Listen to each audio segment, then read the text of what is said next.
Hello बच्चों, welcome to my channel knowledge academy. आज हम पढ़ेंगे क्लास 5th का हिंदी सेकंड का अध्याय 6 संज्ञा। संज्ञा का शाब्दिक अर्थ है सम प्लस ज्ञा, अर्थात सम्यक ज्ञान कराने वाला, यानी कि पूरा ज्ञान कराने वाला। ब्रह्मांड में उपस्थित सभी जड़ चेतन का परिचय हमें, जड़ चेतन मतलब लिविंग और नॉन लिविंग, हमें संज्ञा के द्वारा ही प्राप्त होता है। हम जिस किसी का भी परिचय प्राप्त करना चाहते हैं, सर्वप्रथम उसका नाम ज्ञात करना होता है। नाम को ही व्याकरण में संज्ञा कहते हैं। चित्र देखिए, क्या कोई प्राणी अथवा वस्तु ऐसा है जिसका कोई नाम ना हो? इसमें देखिए सभी चीज़ों के कोई ना कोई नाम है। टीवी है, अलमारी है, लैपटॉप है, आदमी है, कैप है, इसी तरह हर चीज़ का कोई ना कोई नाम है। निम्नलिखित वाक्यों को पढ़िए। नंबर 1, चेतक महाराणा प्रताप का घोड़ा था। प्राणियों के नाम, इसमें चेतक, महाराणा प्रताप और घोड़ा, ये सब प्राणियों के नाम हैं। लाल किला और ताजमहल सुंदर इमारत है। वस्तुओं के नाम, इसमें लाल किला, ताजमहल और इमारत सब वस्तु हैं। पुष्प में सुगंध व शहद में मिठास होती है। गुण विशेषताओं के नाम, सुगंध और मिठास, यानी सुगंध और मिठास में उनके गुण के हिसाब से उनकी विशेषताएं बता रहा है। दिल्ली भारत की राजधानी है। स्थानों के नाम, दिल्ली, भारत, राजधानी, ये सब स्थान हैं। बुढ़ापा बड़ा दुखदाई होता है। अवस्था का नाम, बुढ़ापा, यानी इसमें जो बुढ़ापा है वो क्या है? अवस्था है। आपने देखा कि उपयुक्त वाक्यों में रंगीन छपे शब्द किसी न किसी के नाम हैं, अतः ये संज्ञा शब्द हैं। इस प्रकार हम कह सकते हैं कि किसी प्राणी, स्थान, गुण, भाव या अवस्था के नाम को संज्ञा कहते हैं। संज्ञा के भेद, साधारणतया संज्ञा के 3 भेद माने जाते हैं। व्यक्तिवाचक संज्ञा यानी प्रॉपर नाउन, जातिवाचक संज्ञा यानी कॉमन नाउन और भाववाचक संज्ञा यानी एब्स्ट्रैक्ट नाउन। अंग्रेजी भाषा के प्रभाव के कारण इसमें 2 भेद और सम्मिलित किए गए हैं, समूहवाचक संज्ञा और द्रव्यवाचक संज्ञा यानी कलेक्टिव नाउन और मटेरियल नाउन। फर्स्ट, व्यक्तिवाचक संज्ञा, किसी विशेष व्यक्ति, वस्तु या स्थान का बोध कराने वाले शब्द व्यक्तिवाचक संज्ञा कहलाते हैं। यानी जिसमें किसी व्यक्ति के बारे में, वस्तु या स्थान के बारे में बताया जाता है वह व्यक्तिवाचक संज्ञा होता है। जैसे भारत, दिल्ली, ये क्या है? स्थान है। राम, कृष्ण, ये नाम है। गीता नाम है और ताजमहल वस्तु है। जातिवाचक संज्ञा, कॉमन नाउन, जो शब्द किसी वर्ग या जाति के सभी प्राणियों, स्थानों या वस्तुओं का बोध कराएं उन्हें जातिवाचक संज्ञा कहते हैं। यानी किसी वर्ग विशेष के बारे में बताता है, यानी किसी जाति के विषय बारे में बताता है। स्थानों, जैसे स्त्री, स्त्री में सारे नाम आ जाएंगे, सीता, गीता। पुरुष में सभी आदमी आ जाएंगे, राम, कृष्ण। इसी तरीके से लड़का, लड़की, गाय, घोड़ा, कुत्ता, मकान, कमरा, पुस्तक आदि। भाववाचक संज्ञा, जिन शब्दों में से किसी व्यक्ति, वस्तु या स्थान के गुण, धर्म, दशा, अवस्था या भाव का बोध होता उन्हें भाववाचक संज्ञा कहते हैं। यानी कि बचपन, बचपन एक क्या है? हमारा अवस्था है। जब हम छोटे होते हैं तो वो हमारा बचपन होता है। बुढ़ापा, उम्र बढ़ जाने पे बुढ़ापा हो जाता है। सुख, दुख, इन सब से हमारे पता चलता है कि हम खुश हैं या दुखी हैं। मिठास, सामान मीठा है कि नहीं, सामान अच्छा महक रहा है कि नहीं, वस्तु, ये सब पता चल जाता है। सुंदरता, क्रोध आदि। समूहवाचक संज्ञा यानी कलेक्टिव नाउन, जिन संज्ञा शब्दों से समूह अथवा समुदाय का बोध होता है वे समूहवाचक संज्ञा कहलाते हैं। जैसे सेना, सेना में कोई एक व्यक्ति नहीं होता, उसमें पूरा समूह होता है, पूरा कलेक्शन होता है। कक्षा, कक्षा में सारे बच्चे होते हैं। गुच्छा, गुच्छा किसी भी चीज़ का हो सकता है, जैसे अंगूर का, चाबी का। तो एक पर्सन नहीं है इसमें पूरा कलेक्टिव ग्रुप एक होता है। मेला, जनता, परिवार, दल। द्रव्यवाचक संज्ञा, जिन संज्ञा शब्दों से किसी धातु, द्रव या अन्य पदार्थ का बोध हो, जिनसे अन्य वस्तुएं बनाई जाती हुए द्रव्यवाचक संज्ञा कहलाते हैं। जैसे सोना, चांदी, लोहा, दूध, कांच, कपड़ा, ये सभी द्रव्यवाचक संज्ञाएं यानी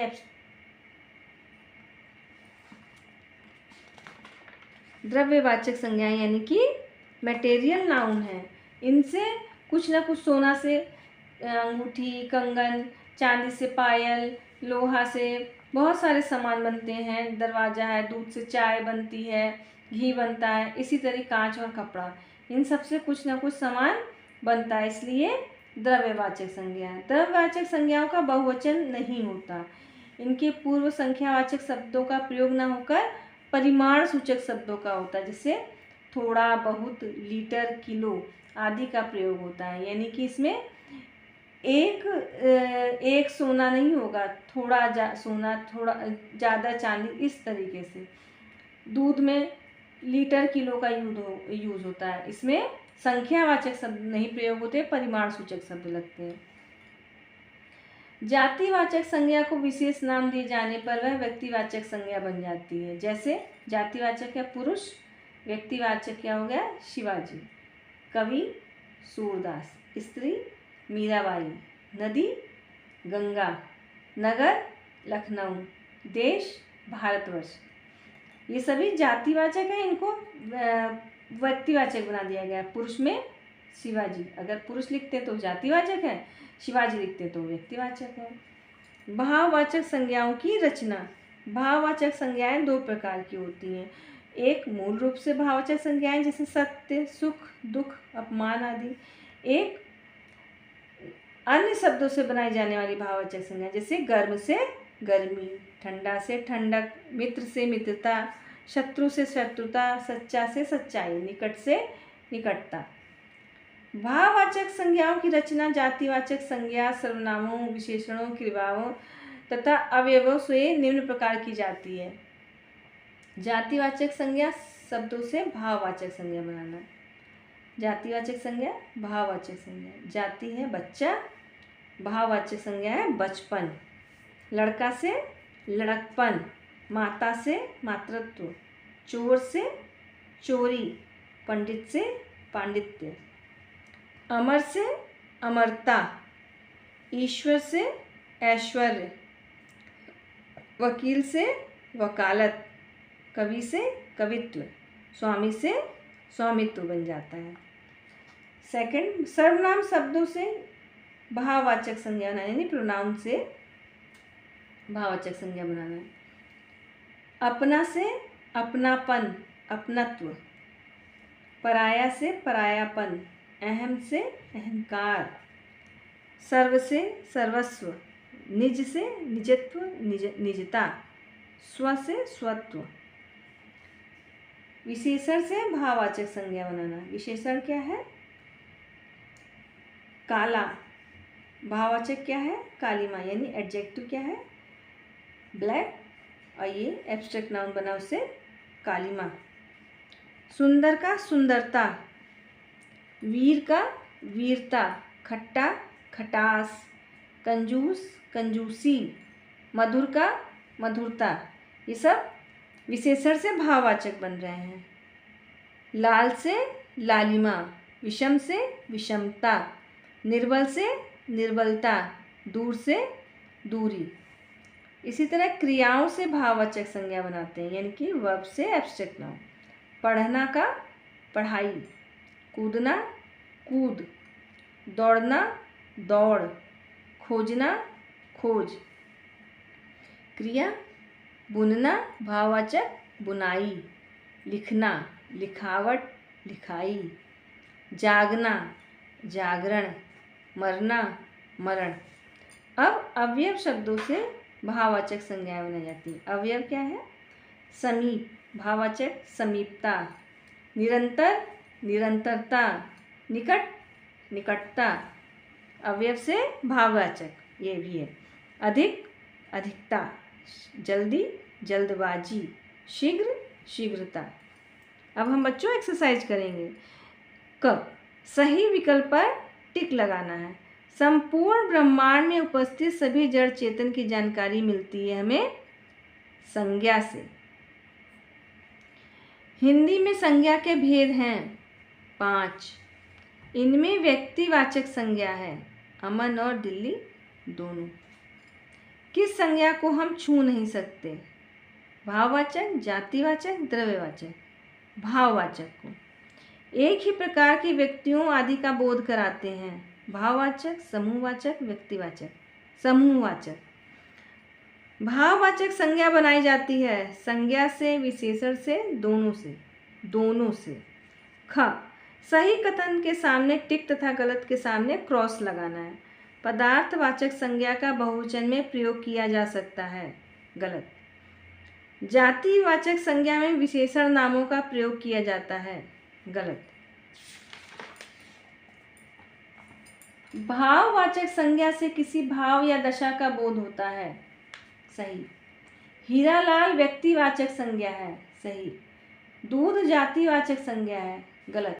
ग, निम्नलिखित को सुमेल कीजिए। व्यक्तिवाचक परिवार, जातिवाचक देश, समूहवाचक भारत, भाववाचक बुढ़ापा, द्रव्यवाचक गेहूं।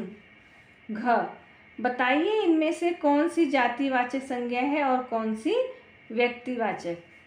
लड़का जातिवाचक, रवि व्यक्तिवाचक, लड़की जातिवाचक, रेखा व्यक्तिवाचक, नेताजी जातिवाचक, चौराहा जातिवाचक, सुभाष चौक व्यक्तिवाचक, पहलवान जातिवाचक, गामा पहलवान व्यक्तिवाचक, सोमवार व्यक्तिवाचक। अंग, निम्नलिखित वाक्यों में से संज्ञाएं छांटिए। 1, मेले में बहुत भीड़ थी, मेले और भीड़। 2, अशोक ने सारे अधूरे काम पूरे किए, अशोक। 3, ताजमहल की सुंदरता अनुपम है, ताजमहल। 4, सोना एक महंगी धातु है, सोना। 5, भगवान श्री कृष्ण ब्रज में रहते थे, भगवान श्री कृष्ण और ब्रज। च, निम्नलिखित वाक्यों में से भाववाचक संज्ञाएं चुनिए। आलस से सदैव बचना चाहिए, आलस ये भाववाचक है। 2, उसे अपने चाचा से बड़ा लगाव है, लगाव ये भाववाचक है।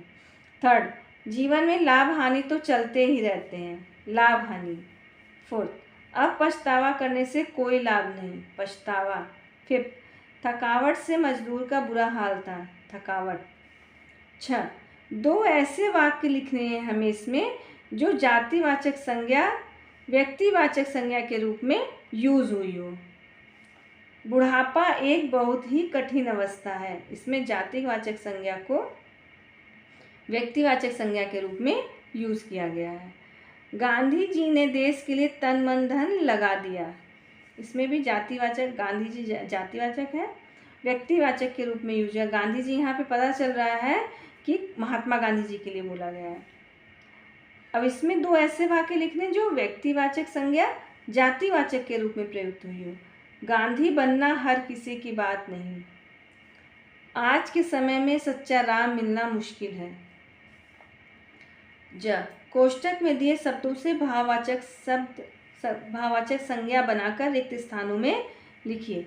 गन्ने में मिठास होती है और नींबू में खट्टा, खट्टा का भाववाचक क्या है? खटास।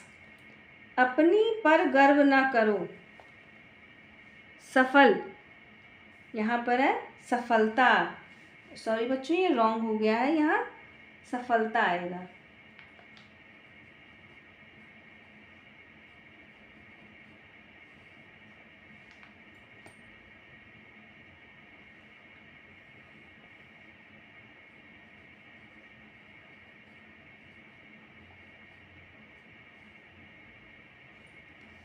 अपनी सफलता पर गर्व ना करो, सफल का भाववाचक क्या है? सफलता। ने शास्त्री जी का साथ न छोड़ा, निर्धन, निर्धन का क्या बनेगा भाववाचक? निर्धनता। सज्जन अपनी नहीं छोड़ते हैं। सज्जन का भाववाचक सज्जनता। सज्जन अपनी सज्जनता नहीं छोड़ते हैं। तो बच्चों आज आपको मेरा वीडियो कैसा पसंद आया कमेंट करके ज़रूर बताइएगा। नेक्स्ट वीडियो में मिलते हैं। हमें कमेंट, शेयर, लाइक, सब्सक्राइब सब ज़रूर करके बताइएगा और आगे के लिए धन्यवाद।